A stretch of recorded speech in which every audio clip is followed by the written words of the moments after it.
ni iki cyabaho kikadutandukanya n'urukundo rw'Imana kabisa. niyo topic tugiye kuganira. Data mu izina rya Yesu Kristo ngushimiye kugira neza kwawe kuko ushoboye ko nongera kuboneka muri studio zizi cano zitandukanye zindi imbere. Nyemerera Uwiteka ntaba ari nge, wongera Uwiteka mwami wanje nguhindukirire microphone uvugane n'ubwoko bwawe ku isi yose hose abasha kumva, hanyuma abantu bave mu rujijo kuko bibesha bitewe nuko Uwiteka bawe n'inyigisho nanone zibahenebereza uhenebere butebwe bwabo mu minsi y'imperuka. Nciye bugufi ngo Uwiteka wongere unkoreshe nk'icyuma cyawe unyarize gukoreshwa nawe kugira ngo Uwiteka ndusho kukubahisha no kuguhesha icyubahiro kuko nicyo naremewe. Ni mu izina rya Yesu Kristo mwami, amen amen amen. Didier, impamvu nifuje ko tuganira iri jambo, yego turi mu isi ikomeye, mu isi ifite ibibazo bigiye bitandukanye, kugira no ku rwego abantu bigisha abantu ibinyoma cyangwa se bigisha abantu inyigisho z'ibinyoma ariko bagashamikira kuri Bibiliya. Nk'ubu iri jambo riri mu gitabo cy'Abaroma ibice 8 ahere kuri 28 niho turahera, guhera kuri 28 paka ku murongo uheruka nyangwa 39 haranditse ngo reka amasome kugira ngo abantu tuhaganireho bumve. Sanga mbese usomye hose ntacyo nongeraho, ndaza no sasangiye kuvuga ku ngingo umurongo ku murongo mbivugaho mbi. Haranditse ngo guhera kuri 28 handitse kandi tuzi yuko kubakunda Imana byose bifatanyiriza hamwe kubazanira ibyiza ari bo bahamagawe nk'uko yabigambiriye, kuko abo yaremye kera yarabatoranije kera gushushanywa n'ishusho y'umwana wayo kugira ngo abe imfura muri bene se benshi. Abo yatoranyije kera arabahamagaye, kandi abo yahamagaye yarabatsindishije, n'abo yatsindishije yabahaye ubwiza. 13 haranditse ngo none ubwo bimeze bityo tuvuga iki? Ubwo Imana iri mu ruhande rwacu umubisha wacu ninde? Mbese ubwo itimanye umwana wayo ikamutanga ku bwacu twese izaburite kumuduhana n'ibindi byose? Ninde uzagera intore z'Imana? Ninde uzarega intore z'Imana? Ni Imana kandi ariyo izitsindishiriza. Ninde uzaciraho iteka? Ni Kristo Yesu kandi ari we wazipfiriye, ndetse akaba yarazutse ari iburyo bw'Imana adusabira. Ninde wadutandukanya n'urukundo rwa Kristo? Ni ikibazo. 3:5 aho ngaho turahatinda cyane, komeza. Ninde wadutandukanya n'urukundo rwa Kristo? Niyo topic dufitaho. Mbese ni amakuba, cyo ni icya mbere, cyangwa ni ibyago, cyo ni icya kabiri, cyangwa ni ukurenganywa, cyo ni icya gatatu, cyangwa ni inzara, cyangwa ni ukwambara ubusa, cyangwa ni ukuba mu kaga, cyangwa ni inkota. Nk'uko byanditswe ngo turicwa umunsi ukira bakuduhora, twahwanijwe n'intama z'imbagwa. Oya, ahubwo muri byose turushishwaho kunesha n'uwadukunze. Amen amen amen.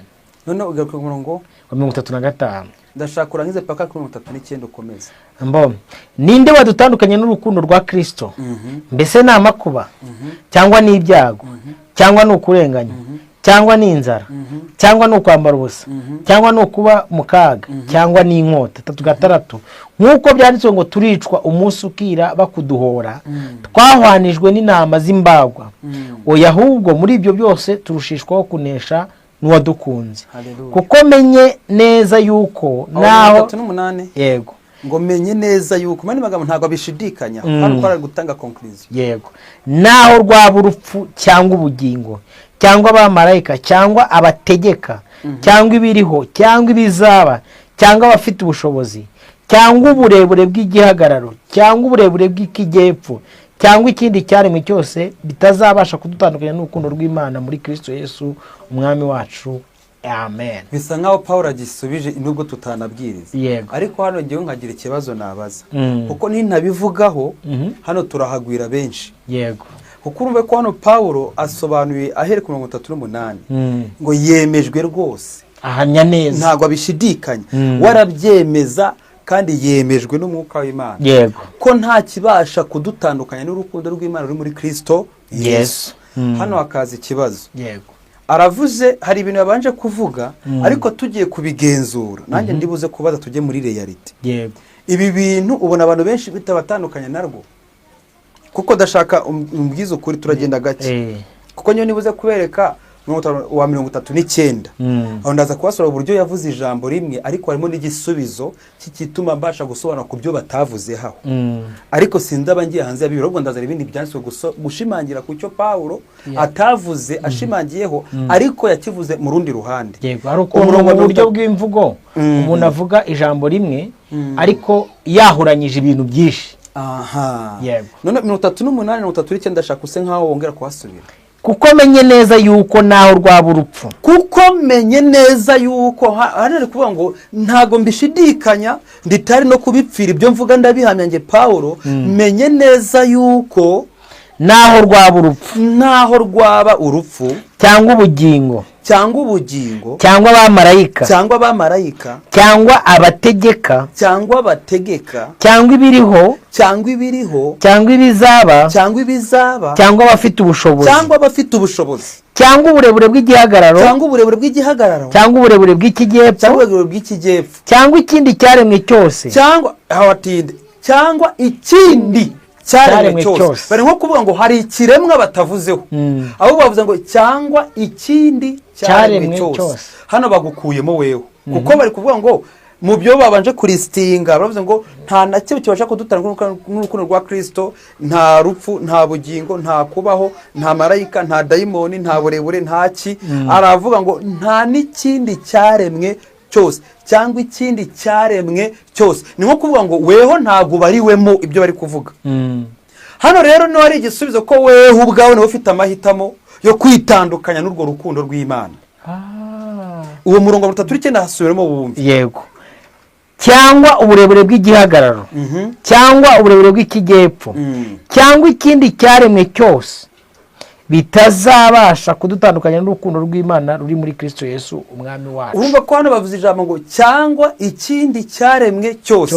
Hano bavuze yuko nta kiremwa mu bihari gifite ubushobozi bwo kugutandukanya n'urukundo rwa Kristo usibye wowe. Rero hano hakaze cyitwa amahitamo ariho Yesu yasobanuye neza ikibasha kugutandukanya. Yego. Kuba weho wararemwe ufite ubwo budahangarwa bw'amahitamo, Imana nayo ubwayo isa nkaho ububasha bwiyambuye bwo ko yakwitandukanya nawe muri Kristo Yesu, kuko yaraje Yesu aradupfira ibyaha byose Imana ibibara kuri Yesu. Amagambo ngiye kuyatindaho urebe icyo Imana ashizeho gisa nkaho mbese bidashoboka kurimbuka ushingiye kuri amagambo. Bisa nkaho mbese ku muntu amaze kwizera Yesu Kristo kurimbuka bisa nkaho mbese biri nko mu nzozi bidashoboka. Ariko tugiye kureba noneho ikibasha gutuma umuntu arimbuka. Uraye gusanga nta kindi ahubwo na amahitamo ye, ariko ugaye gusanga amahitamo ari mu bintu Paulo yaristinze. Reka mize kuhasubiramo. Ari mu bintu Paulo yakozeho list. Ariko bire birugiye kubigenzura gusanga abantu benshi bigiye kuzababuza ubugingo. Kuko bisa nkaho abantu benshi batahishuriwe yuko bagifite amahitamo no muri Kristo Yesu yo kumugumamo cyangwa no kumuvamo nk'uko ushize twabisobanuye. None aya magambo kugira ngo ze kuza kuyatindaho tugende urebe cya kindi ko nta kindi cyaremwe cyose kibasha kudutandukanya n'urukundo rwa Kristo.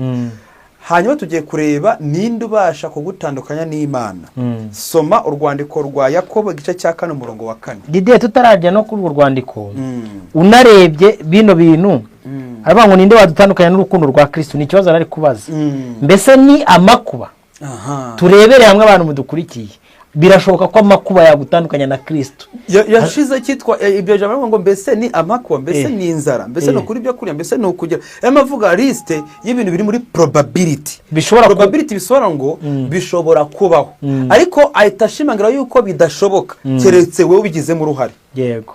Ariho nshaka kwerekera iryo jambo ngo mbese ni igiki. Yari mavuga yuko ibyo bintu bigerageza kuba byakora icyo kintu, ariko ntibifite ubwo bushobozi kireka nyirubwite wabihaye ubushobozi abyemereye bikamufasha kutandukanwa n'urukundo rwa Kristo.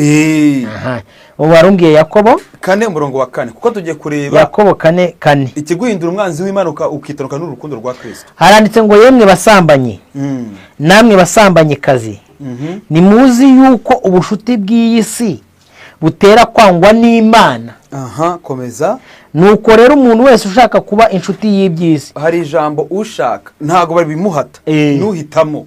Umuntu wese ushaka kuba inshuti y'iby'isi aba yihinduye umwanzi w'Imana. bisobanura ngo aba yitandukanyije mu yindi mvugo n'urwo rukundo rw'Imana. bakweretse yuko urumva hari ikindi kibasha kugutara, ari ubw'isi bavuze ngo yagutandukanya nayo n'Imana, ahubwo bavuze ko ni wewe uba wihinduye, ntabwo ari isi iguhinduye irarengana. ikintu kikore nicyo Pawulo yasobanuye hariya mu Baroma ngo mbese ni igiki kibasha kudutandukanya. bakweretse yuko isi nayo ubwayo ntifite ubushobozi, ariko wewe iyo ufashe umwanzuro wo kuba inshuti y'iby'isi, ubwawe uba wihinduye umwanzi w'Imana, ntabwo ari isi biguhinduye. abantu rero ntibazarenganye isi, bisa nkaho isi yabahinduye, ariko isi ntibahindura utayihaye uburenganzira. nicyo aho ngaho hasobanura ngo cyangwa ikindi cyose cyaremwe, isi yararemwe, ariko bakubwiye yuko isi uba inshuti yayo ntabwo ariyo ifashe umwanzuro, ni wowe ufashe umwanzuro wo kuba inshuti y'isi. ntabwo isi ari igutegeka kuba inshuti nayo, ahubwo wowe niwe ufata decision yo kuba inshuti n'isi. urabona Yakobo 4:4 bari kukwereka yuko atari isi biguhinduye, ahubwo ngo ni wewe ubwawe uba wihinduye. bari kukwereka ubushobozi bwo gutandukanywa n'urukundo rwa Kristo, yuko rutari mu isi ahubwo ruri mu muntu ku giti cye. aka kantu sinzi kumvikana abadukurikiye. iyo Yakobo bongerewe basubirire ngo yemwe basambanyi namwe basambanye kazi, yego ntimuzi yuko ubushuti bw'iyi si butera kwangwa n'Imana. noneho kugira ngo abantu batitiranya ko ari isi izayo bahinduye, Yakobo arakirangiza atanga conclusion. nuko rero umuntu wese ushaka kuba inshuti y'iby'isi aba yihinduye umwanzi w'Imana. ntabwo ari isi ibuhinduye, barabisobanuye ngo uwe ubwe ushaka kuba inshuti y'iby'isi aba yihinduye. urumva ko hano isi nta bubasha ifite bwo kuguhindura, kereka weho wihinduye kuba umwanzi w'Imana. ni mu buhe buryo? ngo ni mu gihe ubaye inshuti y'iby'isi. iby'isi ni ibihe? tugene mu rwandiko rwa mbere rwa Yohana 15 bagiye kureba, none urajya gusanga bya bindi Pawulo yabivuzeho. urwa mbere rwa Yohana 2:15 haranditse ngo ntimugakunde iby'isi cyangwa ibiri mu isi. umuntu nakunda iby'isi, gukunda Data wa twese ni kuba kuri muri we. kuko ikiri mu isi cyose ari irari ry'umubiri, ari irari ry'amaso, cyangwa kwibona ku by'ubugingo, bidaturuka kuri Data wa twese, ahubwo bituruka mu isi. kandi isi irashirana no kwifuza kwayo, ariko ukora ibyo Imana ishaka azahoraho iteka ryose. Amen. bari kukubuza gutanga ububasha ufite, kubuhereza isi. bakweretse ubushobozi isi ifite. isi isa nkaho yaguhindura, ariko nta bushobozi ifite bwo kuguhindura wewe utayihaye remote telecommande, utayihaye. kuko bakoresha ijambo ngo umuntu wese ushatse kuba inshuti y'iby'isi ngo aba yihinduye. aho n'undi gushaka gutinda, aba yihinduye. urumva hari ikindi kiremwa tuhita tugize na hari Abaroma ngo mbese ni igiki cyadutandukanya n'Imana cyangwa n'urukundo rw'Imana ruri muri Kristo Yesu? kubura ibyo kurya, inzara, kurenganywa, inkota, kubaho, urupfu, dayimoni, uburebure, ikihagararo, ubujyepfo. mbese arimo arakwereka ngo nta kindi, umuntu afite ubudahangarwa buhagije bwo kwihesha ubugingo buhoraho cyangwa no kubwikuramo. hari ngewe turi kuganira, numva revelation zigiye ziza muri ngewe. reka dufate urugero nk'abana bakobwa bicuruza, bari ahantu bateze abagabo. ntago imbaraga zishamitse ku bagabo baje kubareba, imbaraga zishamitse ku bakobwa bemeye kwitanga ubwabo. abo bagabo bakabakoresha icyo bageze gute bashaka. mu yandi magambo, uyu mukobwa uri hariya ati yafashe duruwaza akavuga ati nge nta burenganzira ufite bwo kumbona. ntabwo uyu mugabo amafaranga ingano yose yaba afite ubushobozi bwo kuba yajya kugura mukobwa. nko kuvuga ngo mbese we amahitamo dufite na ya surrender. iyo surrendarinze niyo kuvuga ngo nemeye kuganduka, kuko ikintu cyose utinyura kigandukira. Yesu yigeze avuga ko yani magambo avuga ibindi byagerageza kudutandukana n'urukundo rw'Imana tukabura n'ubugingo buhoraho. yavuze ikintu cyitwa ubwoba. none aratubwira ngo kugira noneho tubashe gutsinda ubwoba nuko dutinya igikwiye gutinyika kuruta ibindi bidutera ubwoba. biri muri Matayo. biri muri Matayo igice cya 8 umurongo 20:28 hasome twumve aho Yesu yavuze ngo ntimuzatinya abica urema ahugura ababwiriza butumwa ntugatinye kuvuga ukuri kuko nute kuvuga ukuri uzabutinya umuntu. Matayo 8 20:28 haranditse ngo bo amaze gufata hakurya mu gihugu cy'Abagaderine. Turi muri Matayo 8. Yes, Matayo 8 umurongo wa kangahe? Yes, Matayo 8 umurongo wa Matayo 10:28. So ni Matayo 10:28. Matayo 10:28 haranditse ngo kandi ntimuzatinya abica umubiri.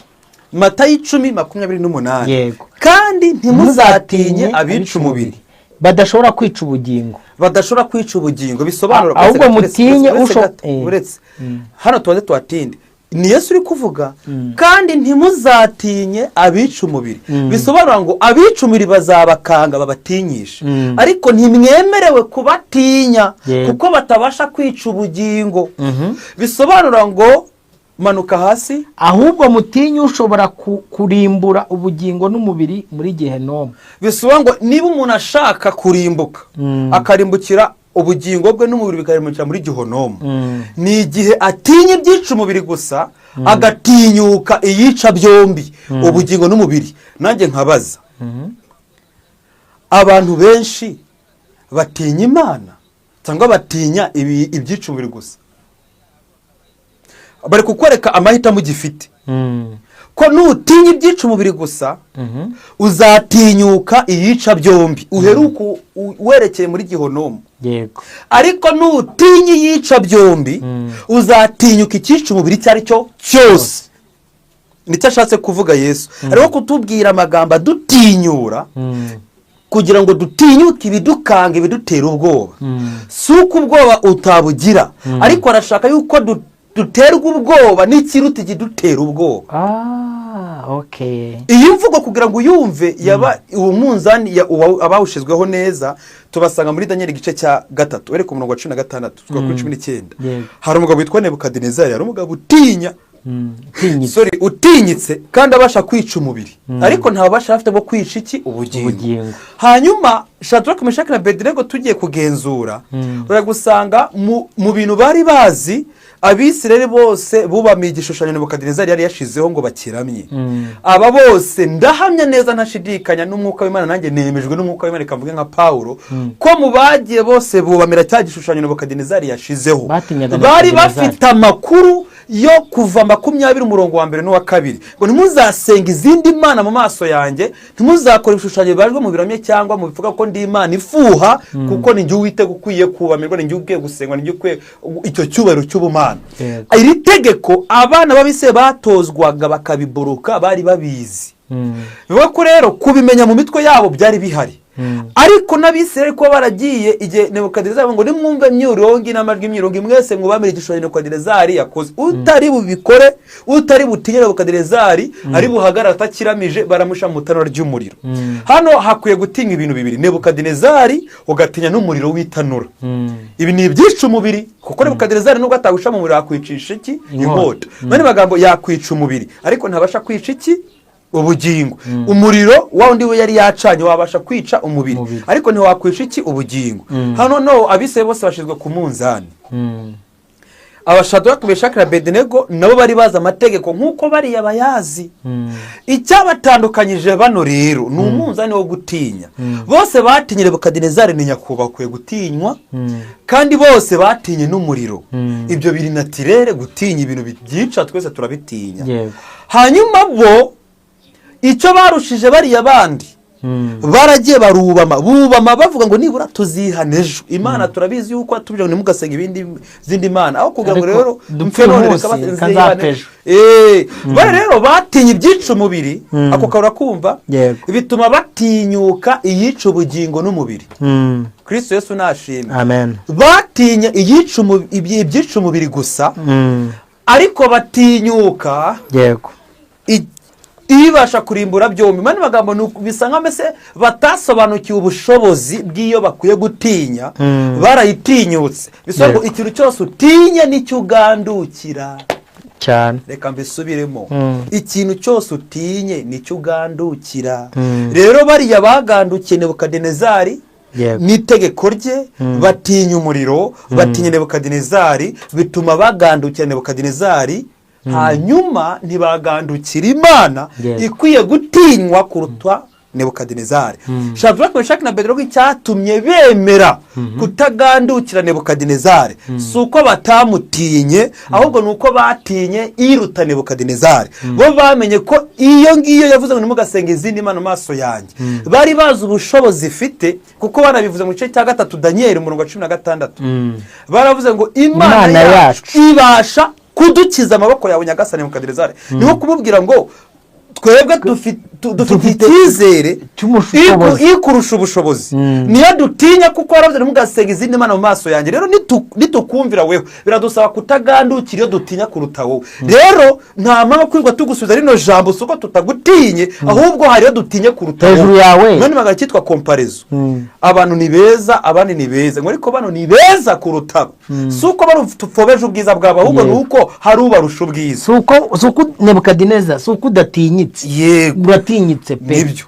Ariko nitanura wacanye naryo riratinyitse, ariko hari icyo dutinya hejuru yitanura, hejuru yawe, yego arindi hariyo dutinya ibasha kurimbura umubiri, ikarimbura n'ubugingo muri gihonomo, tukazasha iteka ryose. Twebwe rero niyo dutinye turi tayari kwicwa, kuko ufite ubushobozi bwo kwica imibiri yacu. Ibigaragara ku mubiri ho dufiteho ubushobozi, sibyo? Yego rwose turebye n'amaso yacu, uri kumva ku mubiri watwica, usibye n'itanura nawe ubwawe utiri nadukozaho n'amaboko yawe, ufite abaza kuyadukozaho, ariko hejuru yawe n'abo bantu hari isumba byose. Ni nko kuvuga ngo imbaraga z'umutima Shadraka, Meshaki na Abedenego bagaragaje zabateye gutinyuka Nebukadinezari, nuko batinye iruta Nebukadinezari. Kandi kuyitinya babigaragaje mu kumvira itegeko yavuze mu kuva 20 umurongo wa 1 n'uwa 2 ngo nimuzasenga izindi mana. None hano hakaza ikibazo, aba bantu bubamiye b'Abisiraheli bubamira kiriya gishushanyo cya ntabwo iryo tegeko bari barizi, iryo tegeko bari barizi, ahubwo batinye uwica umubiri, batinyuka kumenyera ubasha kurimbura byombi. Bene bagambo icyambere harimo cyitwa kwibeshya no kutamenya ukwiye icyubero kuruta ikindi. Ni nkuko watinya umukozi wo mu rugo nutinya umwana wo mu rugo. Kuko umwana wo mu rugo ukwiye kumutinya kuko uba witeje ababyeyi be, ariko umukozi wo mu rugo niba gukanza ukamutinya kubw'ababyeyi, kandi ugatinyuka umwana, kandi ariwo wakabaye utinya kubw'ababyeyi bamubyara, hanyuma ugatinya umukozi ukamenyera umwana ukamufata uko ushaka. Ikibazo kiri kutamenya agaciro k'umwana n'umukozi ahantu bakarasa. Rero bariya bari bazi amategeko y'Imana, ariko nta buzima bwayo bari bafite muri bo, kuko hari ikintu gikomeye gibasha gutuma abantu nibutira ijambo rivanga icyambere n'amakuru. Nta makuru bari bafite, kuko kumvira biragoye kugira ngo ushire mu bikorwa. Ikindi bano bantu bagaragaje urukundo, reka mbisubiremo, hano bagaragaje urukundo, ariko cyane cyane kumvira ririya tegeko ry'Imana riri mu kuva. Bano bagabo batinye Imana kuruta Nebukadinezari. Nicyo navuze ngo ikintu cyose utinye nicyo kigutera kuganduka, kigutera gutinyuka ibindi. Rero urumva imbere yabo hari amategeko, rero abantu bateye kuvuga ukuri nuko bazi imbaraga z'ukuri. Rero iyo utinya kuvuga ukuri bisobanura ngo uganjwemo n'ikinyoma kibasha gutuma utinya kuvuga ukuri. Ariko niba wumva kuvuga ukuri biguha amahoro, nukuvuga ko muri make muri wowe ikinyoma ntigifite umwanya, kiraganzwe. Niyo mpamvu uvuga ukuri, abandi bakibaza ni gute umuntu adatinye gupfa akavuga ukuri, kandi abantu benshi batinya kuvuga ukuri. Igitabo batinya kuvuga ukuri bazi imbaraga bisaba, bigusaba gutinya iri hejuru, ariko bakibasuye iryo jambo. Iyi ngiyi ikwiye gutinywa nibasha gutuma uvuga ukuri. Narisomye Matayo 10:28. None ndashaka ugende mu Migani 12:22 wumva ijambo kugira ukuri ukubeshya. Imigani 12:22. Reka twihute Imigani 12:22. 12:22 kanihute magere 12:22. Sibyo? Umunyabyaha yifuza gutunga. Hoya 12:22 Imigani. Ariko reka niri disome nduva riri samburabure ibyo turi kuba. Rabanga umunyabyaha yifuza gutungwa n'iminyago y'ababi. ariko imizi y'umukiranutsi ituma yera imbuto zo kwera. Haleluya. N'umurongo wa kangahe? Ni 12:12. Yego. Urumva ko nawe ari sawa. 12:12 ngo umuki umunyabyaha yifuza gutungwa n'iminyago y'ababi. Uyu nguyu rero ntashobora kuba mu buzima bwo kuri. Ariko umukiranutsi ariko imizi y'umukiranutsi ituma yera imbuto zo gukiranuka. Imizi bivuga ko imizi niyo igaburira igiti kikabasha kwera. Ubwo rero iyo ubuze imizi ntubasha kwera. Wari umbwiye 12:20 12:22 Imigani 12:22 haranditse ngo umunyabyaha yifuza gutungwa n'iminyago y'ababi. Usome umurongo wa 12 aho. Uyu murongo ndawo 12 ntacyo bitwaye. Ururimi rubeshya ni ikizira kuwiteka. Iyo ni 12 Imigani 22. Ngo ururimi rubeshya ni ikizira kuwiteka. Ahubwo Uwiteka nezezwa n'abakora iby'ukuri. Uwiteka nezezwa n'abakora iby'ukuri. Bisobanura ngo niba ushaka ko Imana ikunezerwa cyangwa uba mu buzima Imana ikunezerwa. Reka shyiraho na 23. Haranditse ngo umunyamakenga bumbatira ubwenge bwe. Haleluya. Ariko umupfapfa yamamaza iby'ubupfu bwe. Bisobanura ngo umunyamakenga bamwise yuko ari umuntu ugira ukuri, kuko niba ngo ururimi rubeshya ni ikizira kuwiteka. Bisobanura ngo niba ubaye mu buzima bwo kubeshya bizatuma utumvira nyir'ukuri, kuko niba bavuze yuko ngo ururimi rubeshya ni ikizira kuwiteka, ntibaze ngo ni ikizira ku bantu. Hari abantu baziruye kubeshya, ariko kubeshya ariyo nyungu. Undi hari umuntu bamubaje ngo se niryari vuga ukuri, ngo mvuze ukuri none naba ngiye gupfa, kubera yuko muri business niho nungukira, ntabeshye nakunguka. Mwene magambo uyu nguyu kuri we si ikizira, ariko ngo kuwiteka. Mwene magambo dukwiye gusanisha ubuzima bwacu kuba mu buzima bw'ibyo twaremewe. Uzi ko abantu benshi batazi icyo baremewe, Robert? Cyane. Ahantu hose waburi, yaba mu kazi, yaba mu byo ukora, muri famiye yawe, mu nshuti, mu bavandimwe, Bibiliya iratubwira ngo icyo twaremewe ni icyubahiro cy'Imana, so kuyikoza isoni. Yesaya 43:7. Habasura tubihuze nayo magambo. Yesaya 43:7. Yesaya 43:7 kanibute magere 43:7. 43:7 Yesaya. Twihute Yesaya 43:7. 43:7. Yego. Haranditse ngo nzanira umuntu wese witiriwe izina ryanjye. Nzanira umuntu wese witiriwe izina ryanjye. Yego. Hanyuma uwo naremeye kumpesha icyubahiro.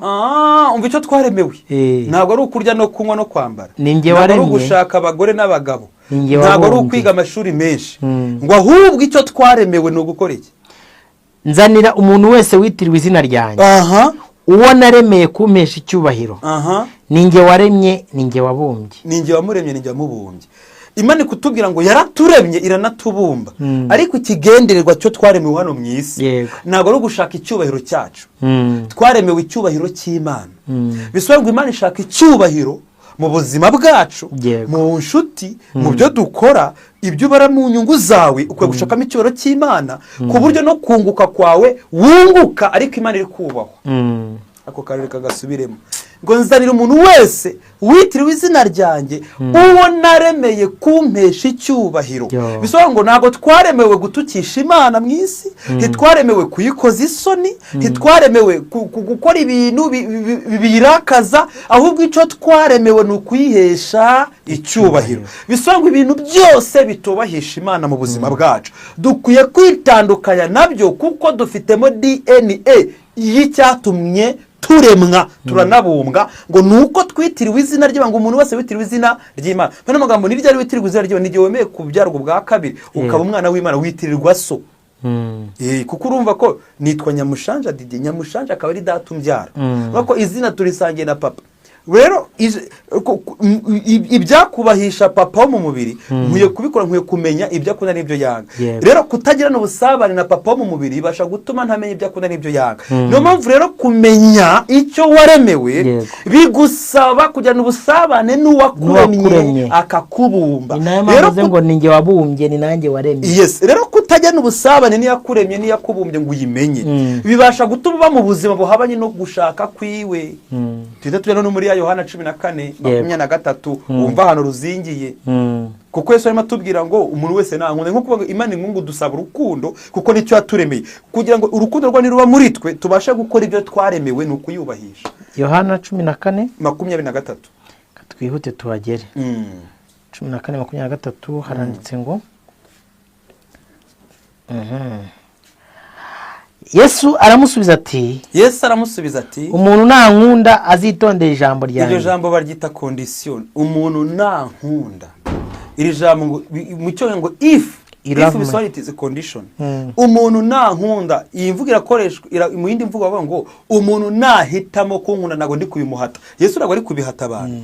Umuntu nankunda, if anyone loves me, nihagira umuntu wumva nyikundiye mbese umuntu nabihitamo nago hano ndikugira ngo mbakunde kungufu anje narabakunze nta rukundo rurenze urwo nabakunze ngo kubaha umwana wanjye ubwo nabahaye umwana wanjye narute kumubahana n'ibindi byose ariko ari gushaka ngo kugira ngo wikure mwa runo rukundo rw'Imana. Nico titiri ravuga ngo ni igiki cyadutandukanye n'urukundo rw'Imana. Bari kutubwira yuko tugifite amahitamo. Aho Yesu ari kubidusaba urukundo ngo umuntu nankora iki nankunda. Umuntu nankunda sibyo? Yego. Akitondera ijambo ryanjye.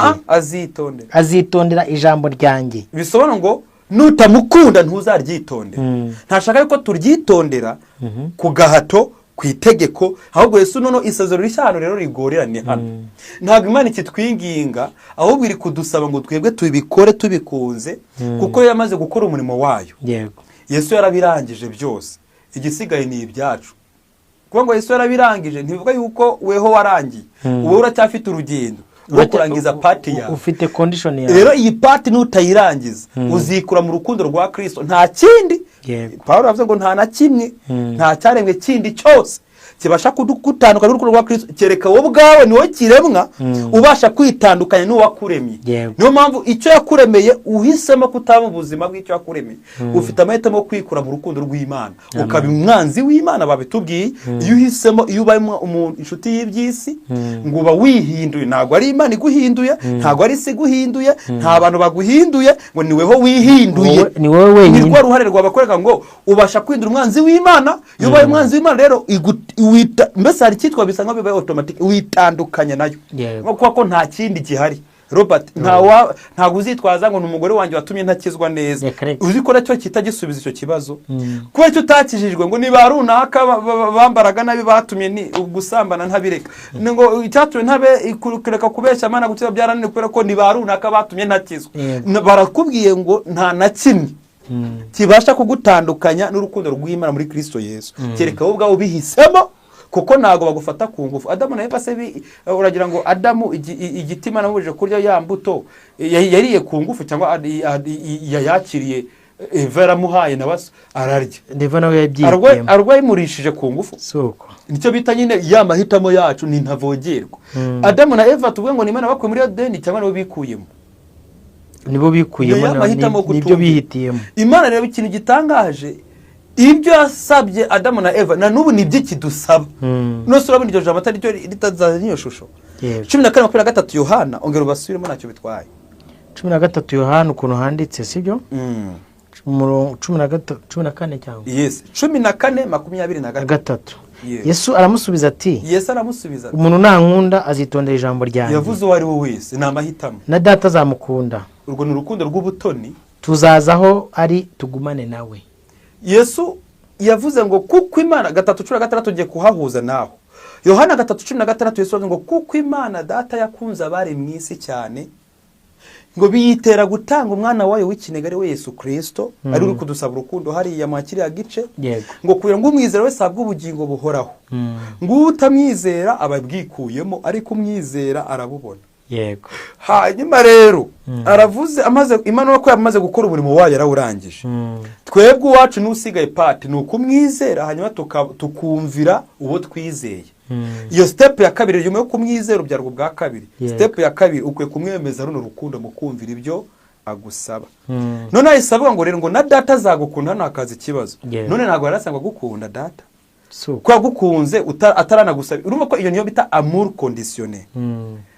Jean 3:16 ivuga amour inconditionnel. urukundo Yohana 3:6 rugaragaye ko Imana dukunze nta kiguzi dusabye. Sibyo? Nta kondisiyo. Siko bimeze? Hanyuma iyi Yohana 14:23 Yesu ari kudusaba kondisiyo y'urukundo. Hano hakaza ikibazo. Imana iri kwivuguruza cyangwa iri kuvugana n'abantu b'umwihariko? Hano ntago ivugana n'abantu b'umwihariko, ikubwira umuntu wese uzabihitamo.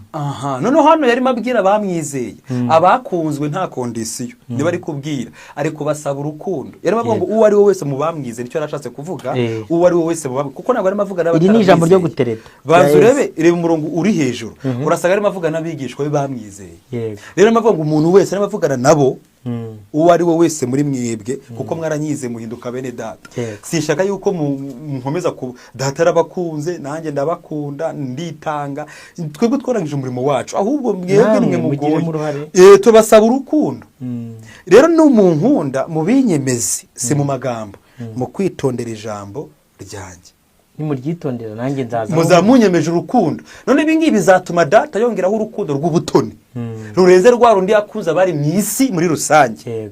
Mwebwe none kuko mwitone ijambo ryanjye, izabahindura abatoni, ibakunde urukundo rw'ubutoni rwa feva. Runo rutandukanye n'urukundo rwa rusange yakunze abari mu isi yose, ituma Yesu imutanga ku bw'abari mu isi yose. Mane magambo hano ni urukundo rudafite kondisiyo.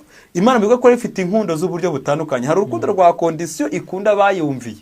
Haka n'urukundo rutari rwa kondisiyo rutuma irinda umujura, imurindiye kugira ngo igihe nayo bamufata bakabusha muri gereza, izamwereza umubwiriza ubutumwa akizwe, hanyuma nawe azamuhindura umukozi w'Imana. Urukundo rurinda umujura ntiyicwe bakamufunga gereza kugira ngo azahure n'ivuga butumwa rimuhindura agakizwa. Urumva urwo rukundo rudafite kondisiyo rwo rurinda umujura.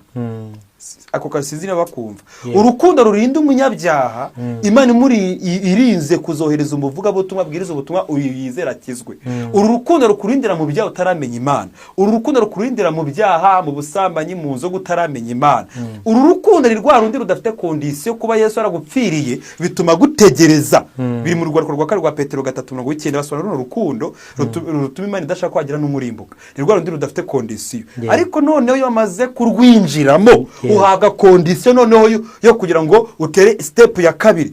Imana igihita igusaba urukundo nawe ngo uyikunde, noneho runo rukundo ugahabwa n'ubushobozi bwo kuyikunda. Rero iyo ubutesheje agaciro uyikura mu rukundo rwayo. Ako kantu urumva ko hano turi kujya mu ihurizo noneho. Kuko turi kwinjira mu ihurizo. Genda mu rwandiko rwa 2 rwa Petero 3:9. Petero wa 2 3 urwandiko rwa 2 rwa Petero 3:9. Haranditse ngo Umwami Imana ntitinze isezerano ryayo nk'uko bamwe batekereza. Ni bamwe babitekereza ariko si bose. Yuko iritinza. Ahubwo twihangana idashaka ko hagira n'umwe urimbuka. Urumva rwa rukundo rudafite kondisiyo ngo Umwami Imana ntatinze isezerano nk'uko bamwe batekereza. Ngo ahubwira twihanganira idashaka ko hagira n'umwe warimbuka. Bivuga yuko rari shaka yuko bose bakizwa. Bihana nkakomeza kadukomeze ku mukuru 9 urangira umurongo w'9. Umurongo w'9 ni watso. Ongera wisubiremo ntacyo bitwaye. Umwami Imana ntitinze isezerano ryayo. Yego. Nkuko bamwe batekereza yuko iritinza. Yego. Ahubwo twihanganira idashaka ko hagira n'umwe urimbuka. Nuko irangiye yawe. Hari ku 10 haranditse ngo ariko umunsi w'umwami wacu. Iyo yanjye ntago ari kwirangira. Irangira gute? Reka nangize wumve 3 umurongo w'9. Soma hano wundi. 3 umurongo w'9. Iyawe ntago yakarangije, niyo mpamvu nangize ngo ntuwarangije. 3 umurongo w'9. Handitse gute? Hasome. 3. Umwami Imana ntitinze isezerano ryayo nk'uko bamwe batekereza yuko iritinza. Ahubwo twihangana idashaka ko hagira n'umwe urimbuka, ahubwo ishaka ko bose bihana. Urumva ko bari tarotse iryo mu yawe. Ngo Imana ishaka yuko hatagira n'umwe urimbuka, ahubwo ishaka ko bose bihana. Bisobanura ngo ntandi akazi ikibazo bose bazemera kwihana. Robert vugisha ukuri. Biragoye. None se Imana none nibarimbuka bose twese turabyemeranya yuko abazarimbuka ari benshi kuruta abakizwa. Sibyo? Yego. None kubera iki Imana ishaka ko bose batarimbuka kandi izi uko bazarimbuka ari bo benshi? icyo ni ikibazo wakwibaza. Uzi ko kino cyo kitagisobanura yuko ni ya mahitamo yacu ntavogerwa. Niba Imana ishaka yuko bose bihana, nicyo gituma twihanganira ngo idashaka ko wagira n'umurimbuka, ishaka yuko bose bakizwa. Ariko si uko Imana iyobeye ko bose batazakizwa, izaba zarimbuka bose, ariko ntabwo ari kwibashakira kurimbuka, kuko irabisobanuye ngo umwami Imana ntitinze isezerano nk'uko batekereza, ngo ahubwo twihanganira idashaka ko wagira n'umurimbuka, ahubwo ishaka ko bose bagera kuri uwo kwihana.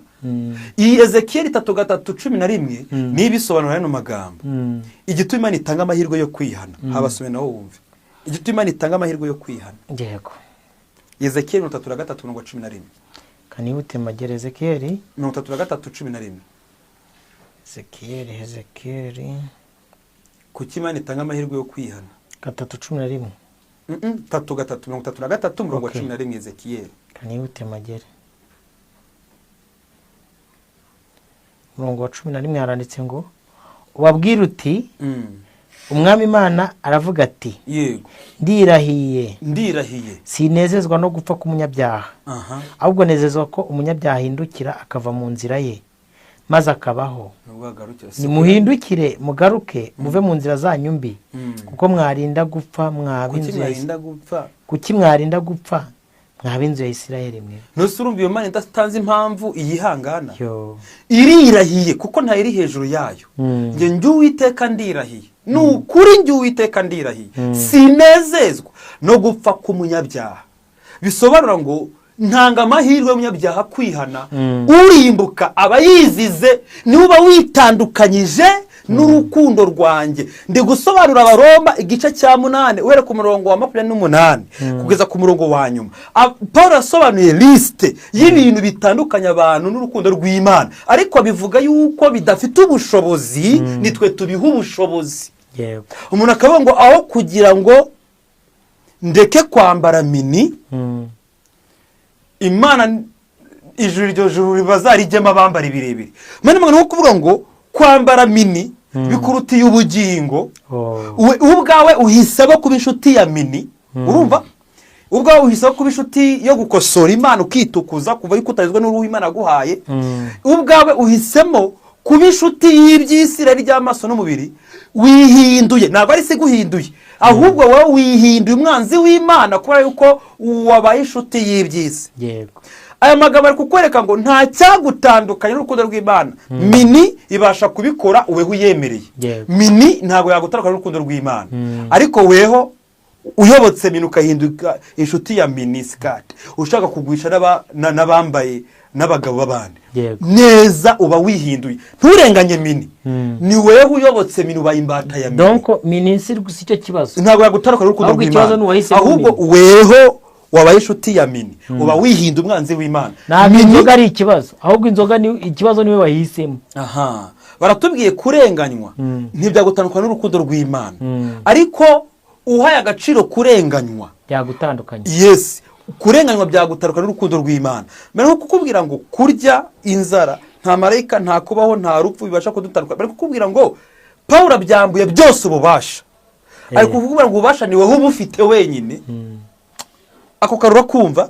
Rero kuba Yesu Kristo araduhaye ngo duhitemo ubugingo buhoraho, nicyo gituma Imana iba itaraduhaye ububasha, ntiyakabaye twinginga kwihana. Ikintu mbonye, ndumva turi kujya muri conclusion y'igihano. Ikintu mbonye cyo, ibi bintu byose Paul avuze ngo niki cyadutandukanye n'urukundo rw'Imana, icyo mbonye cyo, yes, nuko ahubwo abizi neza ko abenshi babihitamo bibatandukanye n'urukundo rw'Imana. Mene magambo Paul ari kuvuga ngo izi ni inzitwazo nkuyeho z'abantu ngo kubera ko nabuze ibyo kurya nicyo gituma ngiye gusanga nabuze mu gakiza, nabuze imyambaro nemeye kuva mu byo gukizwa. Abantu benshi nagwa bagiye humva iyi nyitwa izi nzitwazo bazivuga ngo ugiye umugabo wanjye twatanga amaze gupfakara, ngo Mana nawe urabireba sinabaho ndi ngenyine, nicyo cyatumye nsambana. Mene nko ari kukwereka ngo we after excuse before God to separate himself or herself from God's love.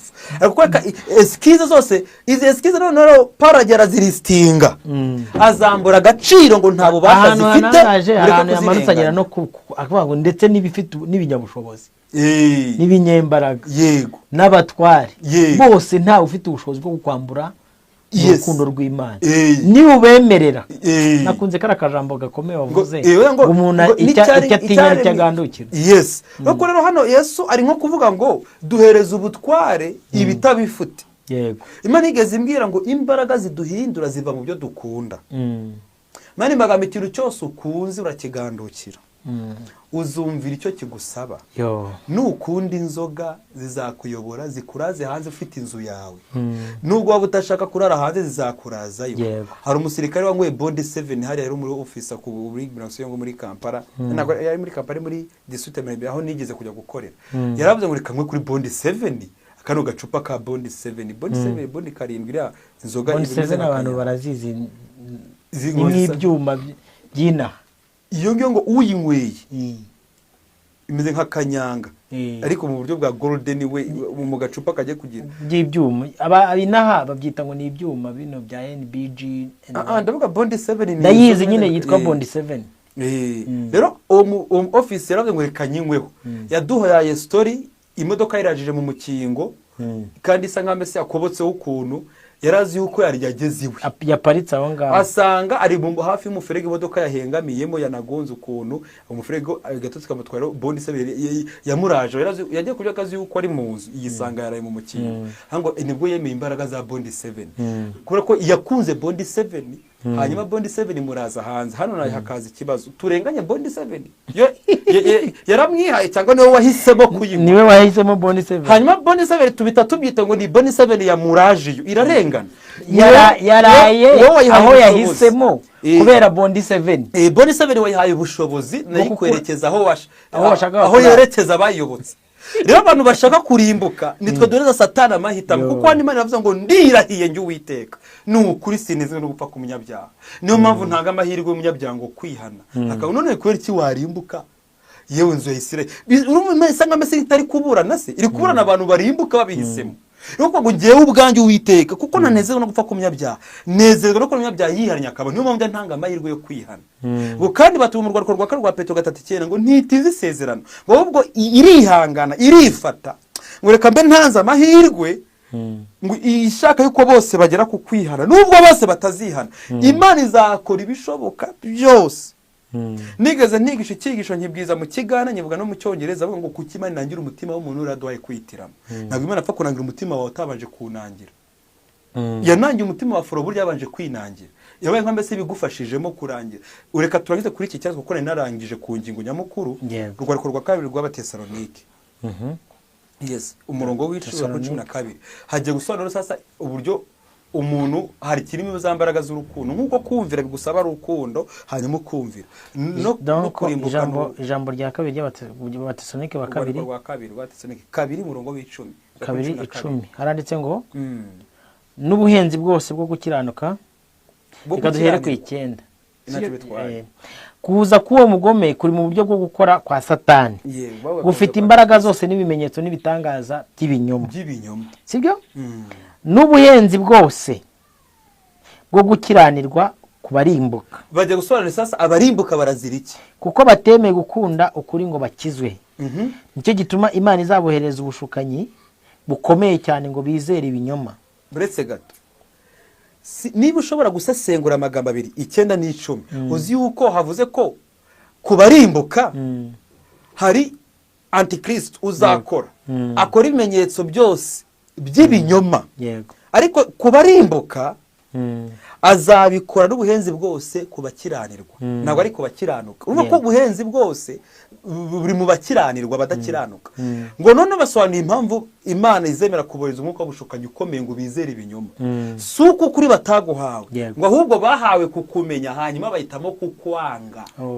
So murongo w'10 wundi boka dusubire ku Batesalonike kuki Imana izemera ko abantu barimbuka babihise 12 yanditse kugira ngo abatizeye nicyo gituma Imana izabohereza ubushukanyi bukomeye cyane ngo bizere ibinyoma kugira ngo abatizera iby'ukuri byose bakishimira gukiranirwa bacirweho iteka. Ariko bene data bakundwa n'umwami wacu Yesu dukwiriye kubashimira Imana iteka kuko uhereye mbere na mbere Imana yabatoranirije agakiza gahishwa no kwezwa kuva ku mwuka no kwizera ukuri.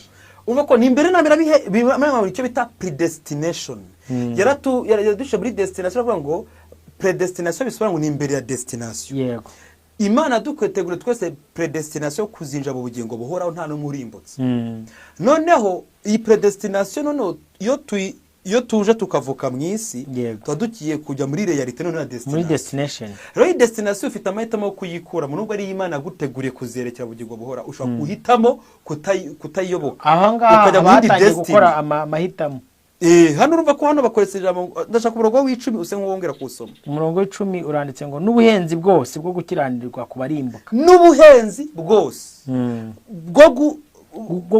n'ubuhenzi bwose bwo gukiranirwa kubarimbuka. Ubuhenzi bwose bwo nkuko ngo Imana izasapotinga abarimbuka kurimbuka ko bwo babihisemo izabibasapotinga barimbuke bavuga ngo ntituzize ubusa.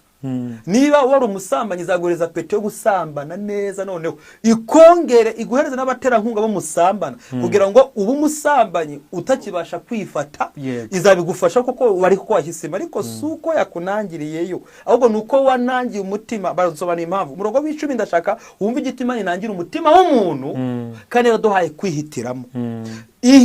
Umuntu yahaye kwihitiramo inangira umutima we kuko yahisemo kuwinangira. Nicyo cyatumye inangira umutima wa Farawo. Bamwe rwose none Farawo iramuziza iki?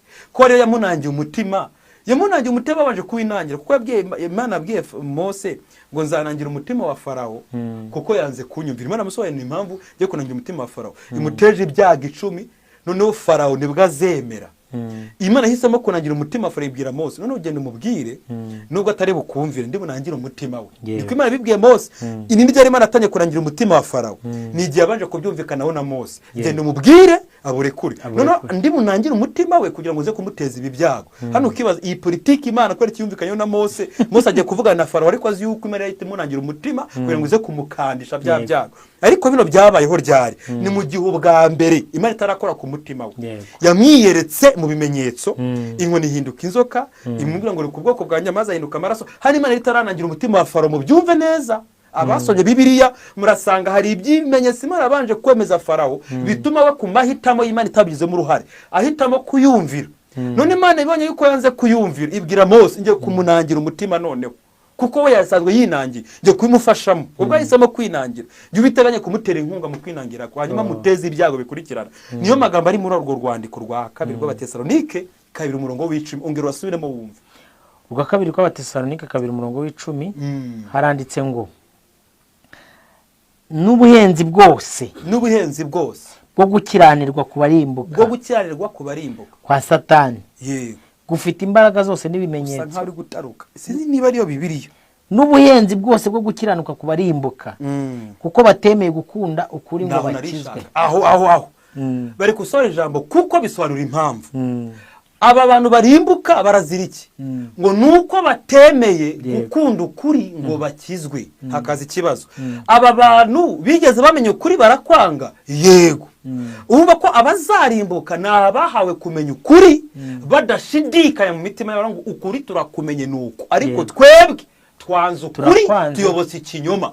Ngo hano Imana rero izakora iki? Ngo izaboreza umwuka w'ubushukanye ukomeye cyane ngo barushaho kwizera ibinyoma bemeye kuko igiye kuza bafasha kwinangira. Ariko hano itaraboreza umwuka w'ubushukanye ukomeye yabanje kubereka ukuri ngo bagukunde bo bahitamo kudakunda ukuri ngo bakizwe bo bahitamo kurimbuka. Urumva ko hano ni yamagambo tuhagarutse ngo ni igiki cyadutandukana n'urukundo rw'Imana. Urumva ko urukundo rw'Imana rwageze kuri aba barimbuka ariko bahisemo kudakunda ukuri kubakiza kuko bavuga ngo kuko batemeye gukunda ukuri ngo bakizwe. Urumva ko hano urubanza ruvuye ku Mana rugiye kuri abo ngo bagiye kurimbuka. Ntago bazitwaza ngo nitwahawe amahirwe amahirwe yo kwihana. Imana aratwihanganiye ishaka yuko twihana iradutereta itworezaho intumwa n'abahanuzi twebwe duhisemo kurimbuka. Ubwo muhisemo kurimbuka rero Imana ikizakora ngo izohereza umwuka w'ubushukanye izahita gutanga amaboko y'umwanzi. Kanze mboshye nk'Ahabu bakorere nka bimwe nakoreye Ahabu. Yes kuko Ahabu yari yaranze kumvira nabo rero kamwiciramo Tigariadi nzawoheza abashukanyi muka bishukanyi yizera ibinyoma kuko ubundi yahisemo kutumvira uko. Niyo mpamvu mwakira abantu z'ibinyoma namwe mwabahisemo Imana ibaha gahunda yo kubashuka. Aho ngasubijemo n'ikibazo ngo kubera iki Imana nanjye umutima Farawo mu Baroma gice cya 9 narabanje ndahasoma birancanga umuntu arakimbaza numva nanjye mbuze uko musubiza nuko umwuka w'Imana yitambwira ngo gitumana nanjye umutima wa Farawo nuko nawe yari yahisemo namufashije umwanzuro yafashe mani magambo nufata umwanzuro kuba umujura Imana ikakabaza ikaguhereza amakuru akubwira ngo uva mu bujura ngo uhereza agakiza nubyanga ndakureka rero Imana ikuretse kuvuga ngo irakuretse bisobanura ngo iguhaye Satani iyo iguhaye Satani rero umwuka w'ubushukanyi izawuhereza inkunga ngo mugende muyoboke kuri Satani akwereka bora aho ziri hara rero uzahituba umunyabyaha ruharwa kuko ngo uwera azarushaho kwera n'uwandi arushaho kwandura ko Imana itera inkunga amahitamo ushaka kwera azabwa ubushobozi burutuma arushaho kwera niyo mpamvu iyo umuntu bavuga ati reka ibintu byo gusambana reka ubusambanyi akagumya akabyanga noneho ahita ahurana n'ababigize umwuga Imana imutera kandi nayibaze kuko ngo niyibohereza hano kabase none Imana kuri cyohereza abantu mu kurimbuka kandi sobanuye impamvu nuko wabihisemo nishaka yo kurimbuka uvuga ngo ndazira ubusa izagufasha kuzira ukuri kuko nibyo wahisemo rero ngo kuko batemeye gukunda ukuri ngo bakizwe njye Uwiteka sinzahora nduhanya umwuka wanjye nabo nzabafasha ubwo bahisemo ku ikinyoma njyewe banze gukunda ukuri nakubahaye kukumenya n'imitima yabo nyemeza ukuri ariko bo bahisemo kukwanga ntabwo hano ari uko batagusaba hari kuba umuntu ngo azize kutamenya ubwoko bwanjye burimbuwe buzira kubura ubwenge bwo kutamenya ariko buno bwenge bavuga nabo batabasobanura ku murongo uheruka Hosea 4:6-7 ngo kuko mwanze ubwenge ntabwo ari uko batahawe kubumenye kuko ngo burimbuwe buzira kubura ubwenge burimbuwe buzira kutamenya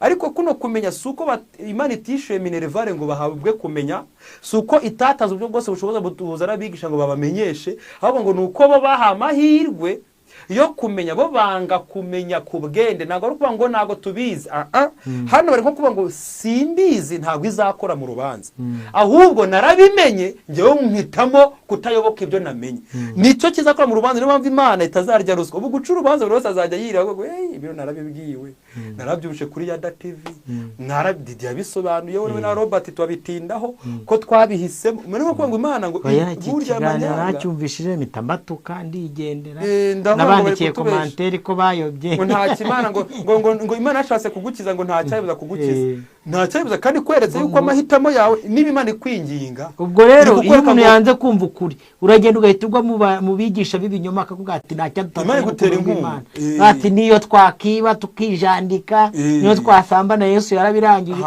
Yesu yarangije umurimo we uri kumva wowe ni usigaye asigaye nawe wawe wo guhitamo kumukunda umuntu akwentroduije uri umukobwa urukundo waje ugenda uvuga ngo buriya ngo kanaka turakundana utarigeze umuha igisubizo cyo gukundana nawe nta n'urukundo wamuhaye kandi udashaka no kumvira ibyo kuko uretse ngo umuntu nankunda azitonda wowe umuntu yaje akwentroduije urukundo sibyo umenya amakuru yuko agukunda numuhaye igisubizo ko nawe umukunda wihise ugenda habaye igikorwa runaka yishakiye undi ngo kandi disi ngo yari yarambwiye ko ankunda wowe wese wamugani iryo jambo rarivuze neza abantu benshi bazane kuva bose ko twahanuye mu izina rya buri mwankozi zibimwe mwigeze munyereka urukundo kongera bakunda nk'abatanga ikiguzi n'inkwano ko zapfuye ubusa umwana wanjye yabameneye amaraso kugira ngo mubeho none mwebwe mwabaye mu buzima bupinga ubu buzima bwa Kristo niyo mpamvu rero bavuga ko Imana ko abantu batazarya ko batazitwaza kuko ari batubwiye icyagutarwa n'urukundo rwa Kristo nta na kimwe uzitwaza hano Paulo ari gutangira liste bari abaroma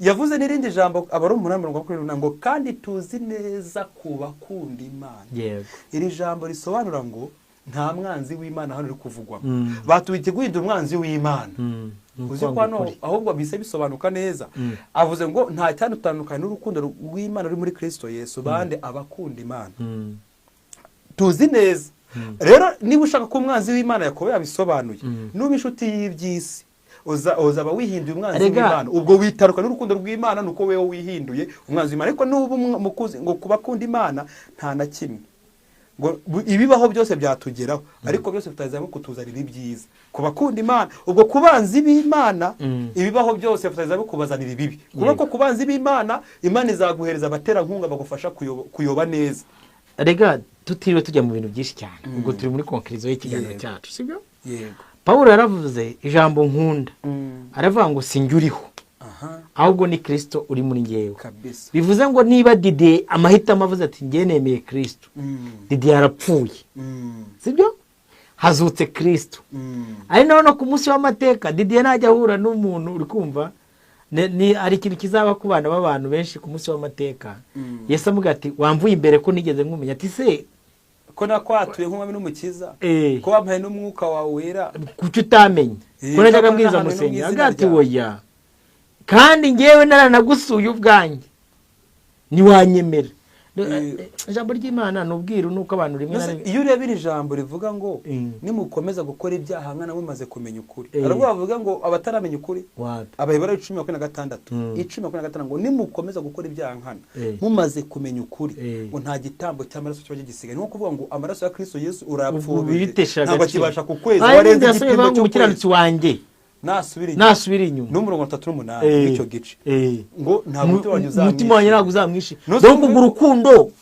tayari habayemo indobo ntabwo bivuze ngo ibimusubiza inyuma reka dukoreshe we guhitamo ko nasubira inyuma ariko ibimusubiza inyuma bishobora kuhaba haba umuyaga umunyeganyeza ariko imari kuvuga ngo ngo ntabwo ari urwitwazo ntabwo bibiri bivuze ngo umukiranutsi wanjye nihagira ibimusubiza inyuma oya iravuze ngo nasubira inyuma ikintu kizabaho umutima wanjye uzamwishimira mu buryo busanzwe njye nanga ingero kugira ngo abantu babashe kubishyikira niba uri umusore n'umukobwa mukaba muteretana umukobwa muteretana akitwara nabi urukundo rwawe urukuraho kuko urikumva ntabwo umutima wawe ukibimwishimiye natwe rero umugambi bw'Imana turabageni ba Kristo niba uri kwitwara nabi kuri Kristo urukundo rwe uzi ikintu cyitwa icyaha nkana n'igihe gisobanuraho ariko mu bintu byantangaje n'uburyo Imana ibasha kwandukura umuntu kuva mu gitabo cy'ubugingo abantu benshi bagiye bavuga ngo ntibishoboka ntabwo Imana akora ikosa ryo kuba yarakwanditse yarabimbwiye yarabinyibwiriye ngo mbwira abantu b'amahirwe yo kwiyana barushaho kumenyera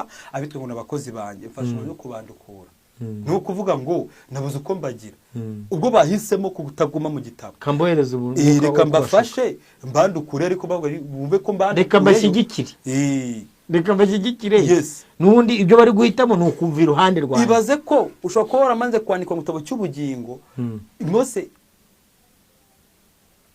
Kristo Yesu nashimwe 3:2 indi kuva hano bakoze icyanka nabafata amashimwe yose y'Imana y'Isirayeli maze kubambutsa inyanja itukura ibakuye muri Egiputa bahita amashimwe yose bayahereza ikigirwamana bikoreye mwiza habo iki kimasa rango ingine yadukuye muri Egiputa nadufisha amaboko ya Farao ikiri cyo biti icyaha nkana bazi yabakuye mu maboko ya Farao none bihano nicyo bikoreye ako kanya bose bafite amashimwe yose y'Imana yishe umwana w'imfura wa Farao ikica yabambukije inyanja itukura ibira byose yabakoreye yarabiyeretse mu mirimo bayirayipfobeje bahaye ibikorwa byose yakoze bayibihaye icyubahiro ikigirwamana bikoreye mu kimasa cy'izahabu Imana irarakara ibwira Mose ngiye kubarimbura bakoze icyaha nkana nkuru bwoko bushyashya nawe Mose aravuga ngo Mana nutababarira bazunya ndukure mu gitabo cyawe wanditse yamavuga igitabo cy'ubugingo uri kuva mu 3:2 Imana bamwe ngo rero Mose ntabwo napfa kukwandukurayo bigira protocole formule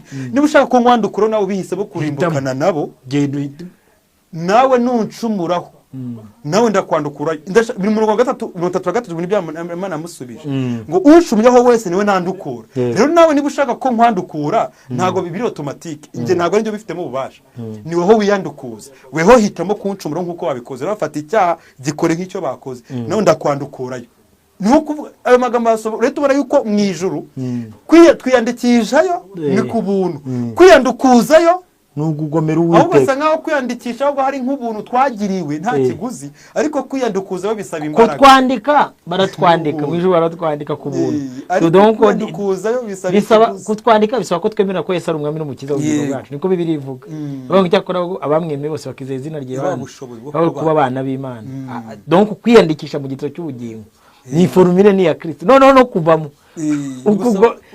nuko kuva nyine nukugomera Uwiteka uzana icyangombwa cya polisi kugira ngo muri ribu baguhanagura indangamuntu ubwene gihugu babukwambure rero no mwibwene gihugu bw'ijuru ko bwambura nuko ukora icyaha nukuvuga ati ngewe misemo ntago ngeragejwe ahubwo bisemo ku bwene ndabyemeye wadukuye muri Egiputa batwambikije inyanja itukura ntago ari we wadukuyeyo nabwo wadukuye icyoro cyose ngihaye ikiro kimasa niko myiza uri kumva harabikora ni nko kubikora mu jisho ukarikanda ijisho ukashaka kurimena Robert no mu buzima busanzwe madamu wakubwiye ngo bari abana mwabyaranye ngo ntago ari we mwababyaranye kira ni icyaha nkana uzirize ko mwababyaranye ariko aba bana ntago ari aba Robert ntabwo twiye tunababyarana akabivuga bihagaze ubakure mu marangamuntu yawe iyi mvugo yumvishe icyo cyo bita icyaha nkana ntabwo ageragejwe azi ibyo ari gukora azukura avuze yuko ariko amashimwe yose ashaka akaba yanabitira n'undi mugabo ni urugero nguhaye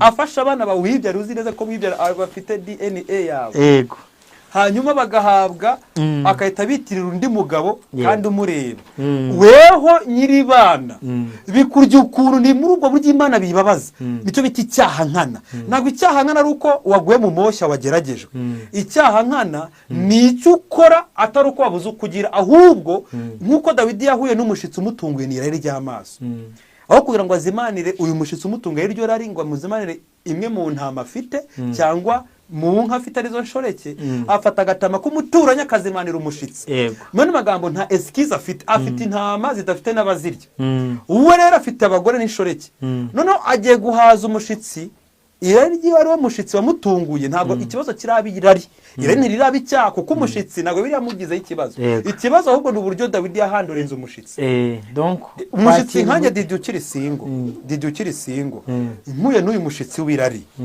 nta ntama mfite nta nshoreke mfite ngo ni inka ahubwo nkwiye kubwira umushitsi ngo mfite ibyo nkuzimanira bugiye bagenda nta ntama mfite nta mugore mfite ngo ndakwakira kubera ko umusuye mu buryo buntunguye bisobanura ngo irari rishobora kugutungura nk'umushitsi ariko nagukwiye kurizimanira mu gihe udafite ibyo kuzimanira abantu baje ngo mudusayidire mudufungurire iyo udafite ibyo kurya sumbwira ngo mugene ntabyo tubaha rero ni muri ubwo rugero Didier ndamutse ngeragejwe nkwiye kubwira umuntu nta rwitwazo mfite nimbe nanjye ndamutse mbuza ngo reka niba gatama kabandi umushitsi unsuye atansuzugura nandwa ni icyubahiro cyanjye ariko nkwiye kumubwira ngo nta ntama y'abandi nafata ngewe ntabyo mfite byo kukuzimanira warariwe bugiye uzaze kunsura ari uko mfite intama nkuzimana mugore mfite yego uryo jambo haramutse rero haje umugore ushaka yuko cyangwa uramutse urarikiye undi mugore w'abandi kandi madamu wawe ahari umushitsi wagusuye akwiye kugaburirwa madamu wawe kuko niyo ntama ufite niyo ntama yawe ariko ugiye gufata agatama k'abandi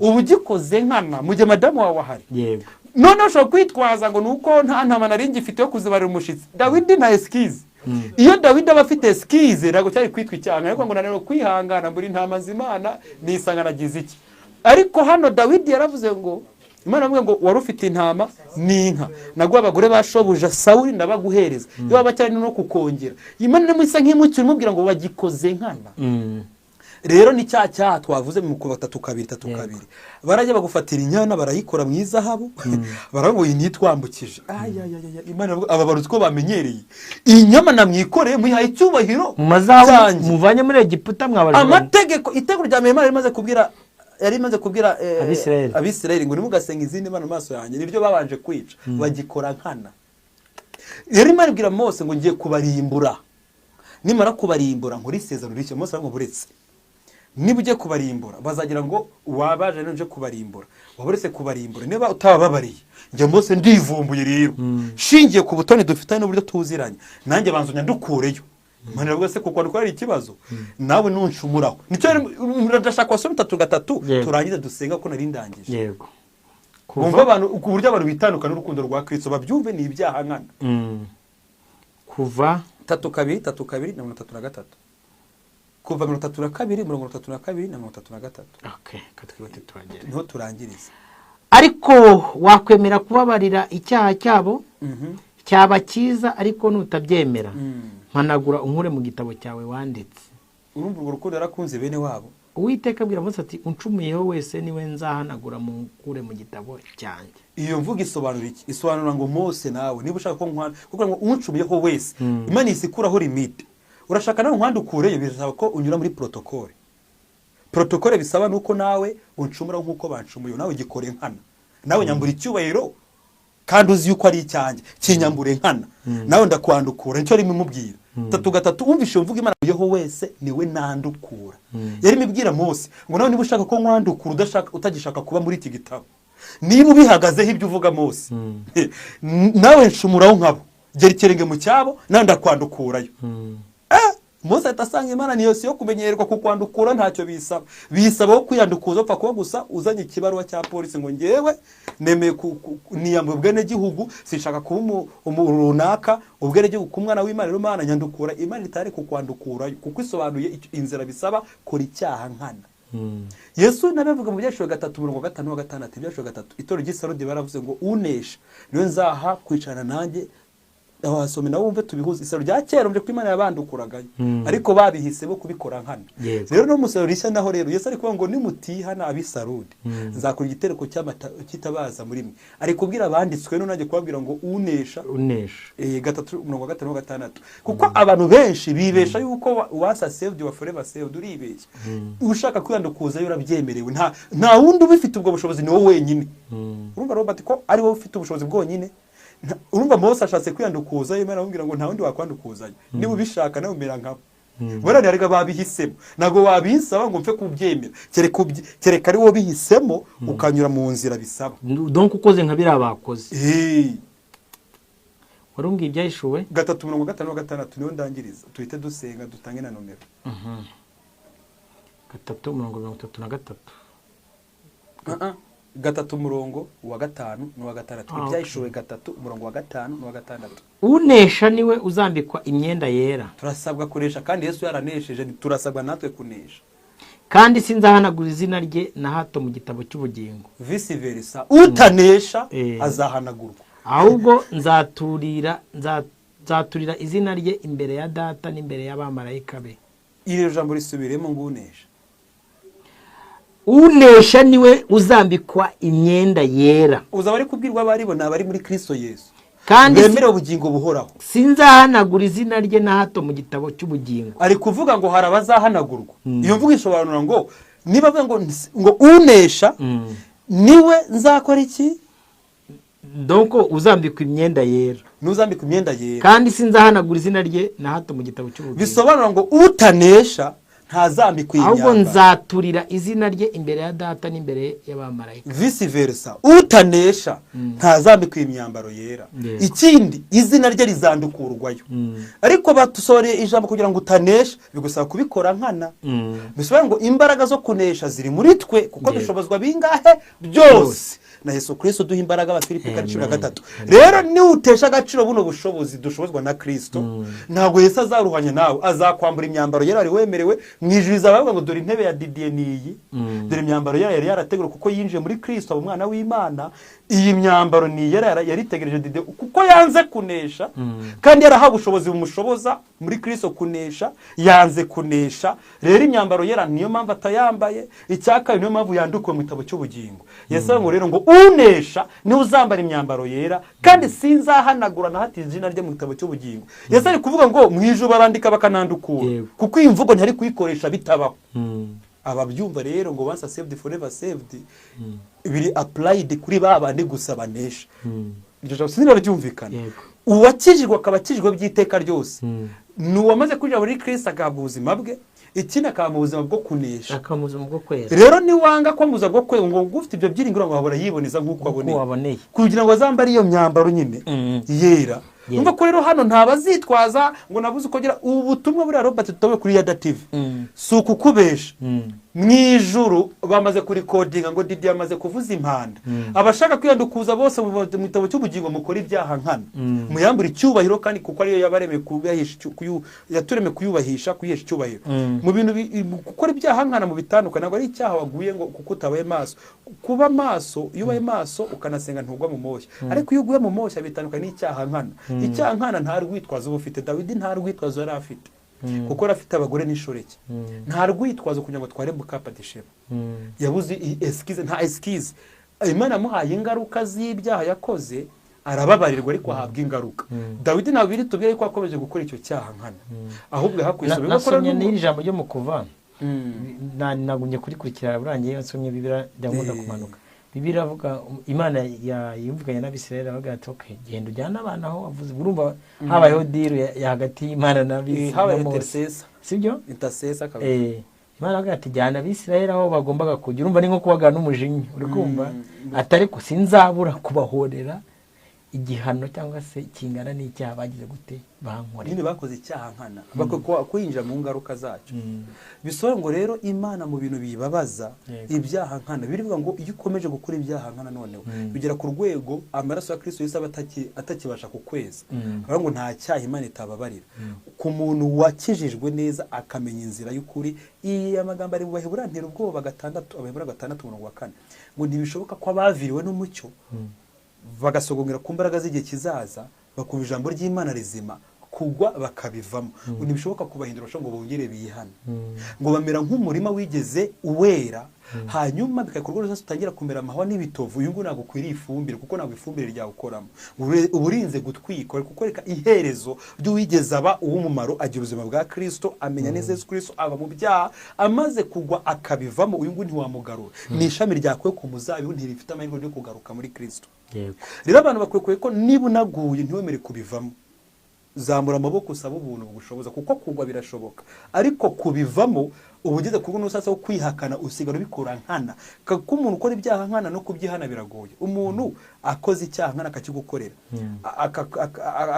akakwiba n'urugero iyi nkana ejo akongera akagaruka akakwiba ntabwo yagusaba imbabazi n'ubwo wamufasha kuko abikoze nkana. Didi rero naho ngaho narindangirije mbabwira ngo ntibishoboka ngo abaviriwe n'umucyo bagasogongera ku mbaraga z'igihe kizaza. biri mu Baheburayo 6:4 hari ahanira ubwoba ngo bagakumva n'imbaraga z'igihe kizaza ngo kugwa bakabivamo. ntibishoboka kubagarura ngo babe bashya. ni nk'umwana w'ikirara ntiwamugarura nta mwungeri wajya kumushaka kereka ubwe yisubiyeho akigarura. ariko Yesu atanze urugero rw'umwana w'ikirara ari nko kuvuga ngo we ashobora kuba atarasobanukirwa ubusabane bwa se akumva yuko we yakuze yibeshya. rero Imana ikoresha situwasiyo imukandiriyo izatuma yigarura. rero uyu mwana w'ikirara we ntabwo biri mugaragaza yuko ashobora kwita arimbuka ahubwo Imana imukandiriye ishaka yuko yigarura mu rugo. urumva ko hakaza n'umwana w'iki w'intuza wo mu rugo. hano iyo ya Luka 13 kuvuga abantu bihana bagatomije bakora ibirori bavuze intama yazimiye. intama yazimiye ishakwa n'umwungeri iranataka. no mu Kristo ukora amanyanga akumva ntiyaririmba yasambaye akumva ntiyaririmba muri korari arifitanye ibibazo n'abantu arumva adashaka kwishushanya. uyu abari ni inkomere ariko y'intama kuko yemera izi amabwiriza nk'intama. uyu nguyu rero umukristo biri muri Luka 13:40 kuza ku wanyuma hagaragara ni intama yazimiye. iyi ntama yazimiye rero iyo ntiyanga kwishushanya yanga gukorera Imana yishushanya yirataka. shobora kuba yaguye mu byondo ngo ngewe simbasha kwikura mu bino byondo igataka umwungeri uzunkure munyuhagire. hano niwe Yesu avuze ngo umwungeri araza agafata ya ntama yari yazimiye akayisha ku bitugu bye akayisubiza mu mukumbi. uyu ni wano ngo ukora ikibanze kusa niyo mpamvu nagiterana pasiteri Imana ikahita n'intumwa ngo mwanze gusura umuntu hano ndabagaye nduwiteka mugenda musura umuntu warwaye mwanze kumusura mwaramucumuje bikiri ugasanga Imana iri kuburanira umuntu uri kwitotombereye. ni ya ntama iri kuburanira ngo mwungeri ko mutakoze inshingano mugenda ukatusanga itorero rero dusura runaka Imana iri kutugaya. iyi ni intama yazimiye ishaka kwigarurwa. hanyuma rero uyu nguyu we ni kategori y'umukristo umeze nk'intama uyakwiye gukura kuko umwana w'ikirara ni intama yakuze ikwiye gukuza izindi. wiyakoze amanyanga atinya kuyakorera mu rugo. niba abantu usanga bakora ngo asamane hano mu itorero no gusama abo mu itorero ajya gusama n'abantu bakure. ino mutoka akihisha kuko ntashaka kugira abagusha. uyu ni umwana w'ikirara kuko umukuru we yaravuze ngo papa uyu yafashe ubutunzi aragenda bwayisha gusama nyibakore none agarutse umukore birongeye ntacyo urako agize ishyari kuko we aragarutse. urako ntago Imana yigeze yohereza umwungeri. umwana intama yo bohereje umwungeri ajya kumushaka. ariko umwana w'ikirara we kwihana kwiwe biravuga ngo nuko yisubiraho mu rugo rwa data ko barya bagasigaza abagaragu. nubwo data atanyakira mu bana ndagira musembazi mubwire ngo nacume ku Mana ndetse no kuri papa musabe imbabazi. aho kimureba se kuko mwana amaze gufata umuzo ko yihana ise ngo amugirira imbabazi aramuhobera. umwana wongera yarazimiye arabonetse rero apfuye arazutse. yabaza ngo bakora ibirori bisongo nuko mwijwe bakora ibirori mu nyabya mwiyo yihannye. bisobanura kuko ngo uyu mwana w'ikirara we yisubiyeho. bisobanura ngo we yarazi ukuri yari yatesha agaciro none ukura mukaranze bije kurwo no sasa abonye ingaruka z'icyaha zimuteye. Imana yemeye kuhura n'ingaruka z'icyaha ibigira ngo uce bugufi wihane neza ntuzongwe kubisubira. rero umwana w'icyaha yahuye n'ingaruka kugira ngo Imana imugarure. rero we ntabwo Imana yohereje umwungeri ahubwo umwana yarigaruye kuko arazi aho yazimiriye, akwiye no kugarura, nk'uko umupira aho warenze niho bawurengurira. uyu mwana w'ikirera ameze nk'umupira warenze, akwiye kumenya ahantu agaruka. hakaza igiceri ngo cyazimiye idenari 10. Yesu akoresheje icyitwa umugore ngo afata itoroshi itabaza agacana ashaka igiceri cyatakaye. uyu mugore bisobanura itorero.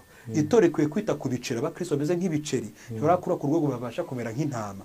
Intama ni umukristo ubasha ko ari intama. iyo nacumuye yumva nta byishimo by'umwuka wera. ariko igiceri ni umuntu ugikiza utaratandukanye indyo n'imoso. ashobora gusambana akumva yuko umutima ntacu umuciro baza akaza muri korara akaririmba tu. baba ubona bari gukora umurimo w'Imana ariko banakora n'ibyo, kandi ukumva umutima ntibacira urubanza. ni ibiceri. iyo igiceri kiri mu ntoki kigatakara ntabwo gitaka ngo natakariya, cyo ntikimenya. rero hari abakristo bari mu rwego rw'iyo status, ntibagera ku rwego rwo kuba nk'intama. ni ibiceri bikeneye toroshi. uyu utakoresheje itabaza, iri jambo nitabaza, ijambo ry'Imana nitabaza, Zaburi 119:105 ngo nitabaza by'ibirenge byacu. ijambo ry'Imana rigenda nk'itoroshi rikamurika kuri cya giceri, rikakirondora ngo watakaye, wari uri mu ntoki zanjye garuka. iki giceri rero iyo kiyihana ari uko wagikubisemo itoroshi. wari wabona abakristo babanza kurondora ngo nibatavuga hatagira umuhanuzi ubona yuko ndi umusambanyi, nanye ko natarabamwuka, ugasanga mu message afite ifiyeri ashaka kumurondora. ashaka ko bamurondora ko asambana, ashaka ko barondora amanyanga yakora. ubwo uyu nguyu ni igiceri, nta nubwo nababajwe nabyo. ni igiceri. kandi abakristo baba ngaba barahari, abarinze sasa umwuka w'uburondozi ni ryaje muri rikabatorosha. iyo riza rikamutorosha ngo wagiceri ni gututakara ngo ntuzi ko wataka wakaba iri mu bandi.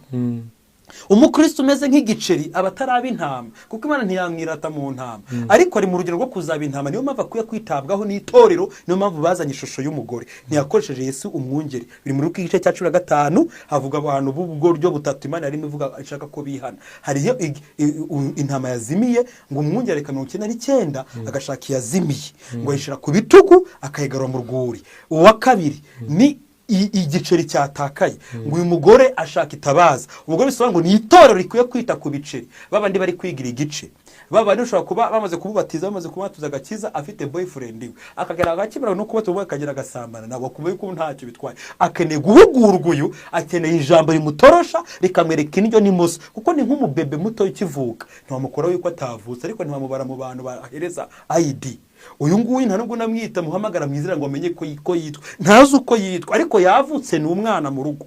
ahubwo we yakwiye kwitabwaho. iyo yineyeho ntabimenya, iyo yinyayeho ntabimenya. urabona ko uyu nguyu ni umwana ameze nk'igiceri, nta buzima bw'ubukristo buramugaragaraho. ni igiceri, ameze nk'atari umukristo ariko ni umukristo, ariko wavutse. uyu rero ni wa mwana utamenya ko yikozeho kaka, akeneye gukora iki? kwitabwaho. none umukristo umwana umaze kujya ku rwego ubasha kwinyira agataka ngo ninyayo ndame muze mu nkarabye. uyu nguyu arambiwe, azi yuko yinyayeho ariko ntabasha kwikarabya. uyu nguyu baramukarabya, ni ya ntama itarakora. ariko umwana w'ikirara iyo nyaye ku buri baramukubita kiboko, kuko utabukubita kiboko kunyara ku buri ntabireka. bisobanura rero hano ni urwego rwo gukura mu mwuka, ni inzego eshatu. umwana ukivuka agaragara nk'igiceri, niyo yakoze amanyanga ntabimenya, akeneye kwitabwaho kanamwihanganira. ibiceri byo birihanganirwa. hanyuma umwana wamaze gukora ku rwego rw'intama, we yakoze amanyanga yinyayeho arataka, yumva bimubangamye, kuko azi yuko adakwiye kuwinyaraho. ntabwo akiri umwana utakemeye ibyo yikozeho. uyu nguyu bamaze kugira akenge. icyo kuri iyi ntama nayo wayisitaza, kuko hari abagabo usanga nk'umukozi w'Imana ngo batubwiye ngo yaragiye abwira umukobwa ngo uri mu hafi gushaka, wa mukobwa uzaze ngo uhugure inkwezi impuguro z'abashakanye. umukobwa aragenda kwa pasiteri aramubwira ngo rero uko uzajya ufata umugabo wawe ni uku nguku. aheruka amurongoye rwose, amukorereza ibyamfura bye. umukobwa agenda yishimiye yuko ngo ahawe amahugurwa, baramurondora ngo hano hari uwasambanye. umukobwa wasambanye kandi yitegura ubukwe. uriya mukobwa wumva atari we bari kubwira, ngo njyewe nakira amahugurwa kwa pasiteri Munyatari, ibi bari Munyatari bari kubwira. umwuka byamusabye kumurondora. umukobwa yari amaze kusanga mbese yari intama, ariko we ayafitemo no kuba igiceri mu mutwe. kuko rero igiceri barakirondora ntibakimenye ko cyatakaye. intama bayikubita bitoroshi, ngo hano ndatsinzwe ninjye babwira. ariko urumva kuri we yabaye igiceri, kugeza igihe umuntu aramuhanuzi, Imana iramwereka dore ni runaka uri, aragera ngo nyabo ko ari weho Imana imbwiye ngo warasambanye kandi witegura ubukwe. aramira ngo hoya njyewe narahuguwe, pasiteri yari yampaye amahugurwa ni inyigisho zo kubaka urugo. kubaka ingo ntabwo nzi yuko nasamba, icyo kora yankoreye bya bindi numva wabasambana by'abagore bakora n'abagabo, ngo yarimo ampereza impuguro z'abashakanye. Kuko uyu nguyu rero we ntiyamenye yuko yakoze amanyanga, niyo mpamvu banamurondoye ababazwa nuko ari kumwita ngo ni umusabe kandi yumva batasambanye. Kuko rero uyu nguyu ni wa mwana wavutse ariko akeneye kwitabwaho no guhugurwa n'abazima, kuko yahuguwe n'ibirara, ibirara birya intama. Ako karusinze akakwa niba ukumvisha. Rero uyu nguyu natitabwaho n'itorero ntabwo azagira ku rwego rw'intama. Itorero ikwiye kumwita kuko itorero isushanya umugore nitoroshije ijambo ry'Imana no guhugura n'amagambo y'Imana kugira ku rwego ahindutse intama, kuko intama nimenya ko yakoze amakosa ikanasaba n'imbabazi gaca bugufi. Ariko igiceri cyo nticyatura, kereka cyatuje ku ngufu ukakirondora ngo na bino se nabyo se n'ibyaha, ugasanga asanga ntabyo azi. Suko atakijwe aracyari umupeti n'igiceri. Ariko ikirara cyo ntago kirondora, cyo kirirondora ngo nisubira. Twitse ku musozo w'ikiganiro cyacu ibi nari mbirangije kano ko kari gakwiye kumva abantu batamenya abari ibiceri bagiye bahumanywa n'abagabo n'abaprofeti barabahumanya. Hari ibiceri babyaje ubutumwa bwiza biravuka.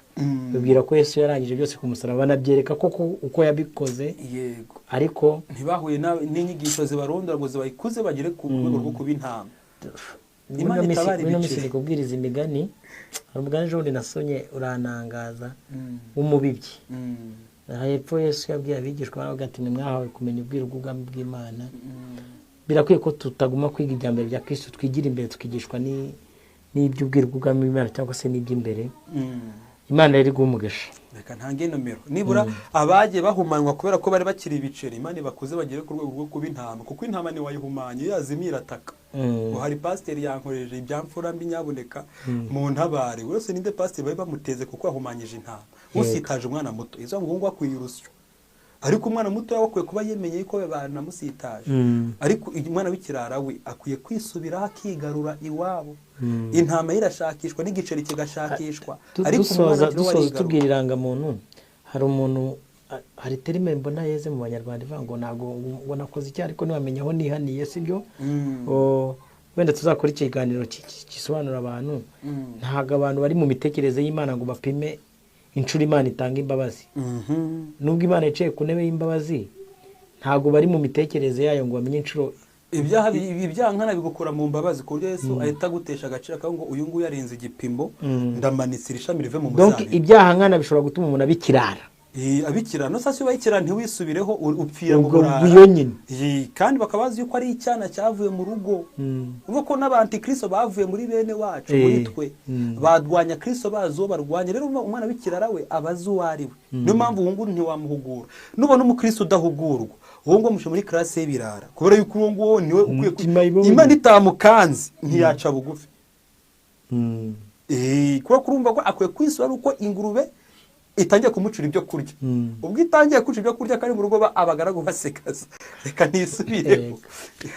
Dutange nomero tunasenga. Guteranya 256 7 5 3 2 10 rimwe. Guteranya 256 7 5 3 2 rimwe ni ya WhatsApp ya Uganda. Nitwa Zidireka dusenge. Data mu izina rya Yesu urakoze kuko uvuganye n'ubwoko bwawe.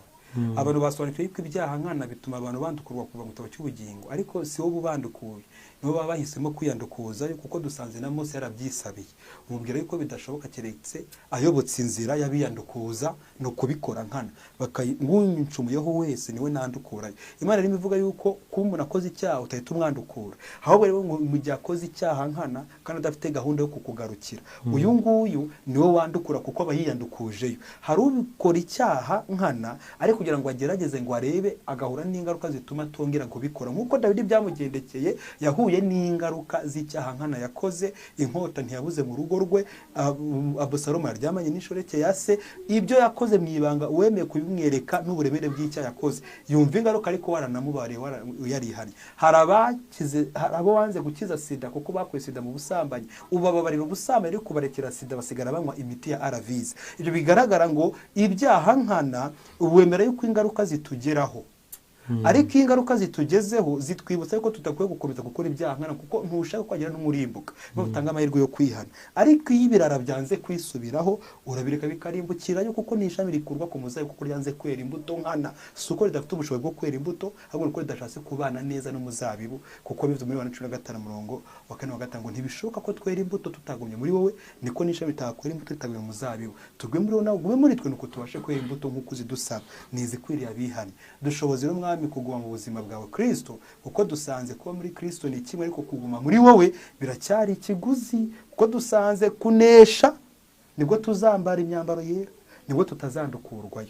Bivuga yuko rero probability yo kwandukurwa mu gitabo cy'ubugingo irahari, probability yo kutazambara imyambaro yera irahari. Nitutanesha, duhereze rero mwami wanjye kunesha nk'uko wanesheje. Niko umuririmbyi yaririmbye ngo umpe kunesha rero kuko wanesheje, hahirwa uzapfapfira muri wowe Yesu. Duheze mwami wanjye kuzapfira muri wowe, ntidupfire mu byaha, dupfire muri wowe, nibwo tuzaba tunesheje, kuko ngunesha kugeza gupfa ngo azambara iryo kamba.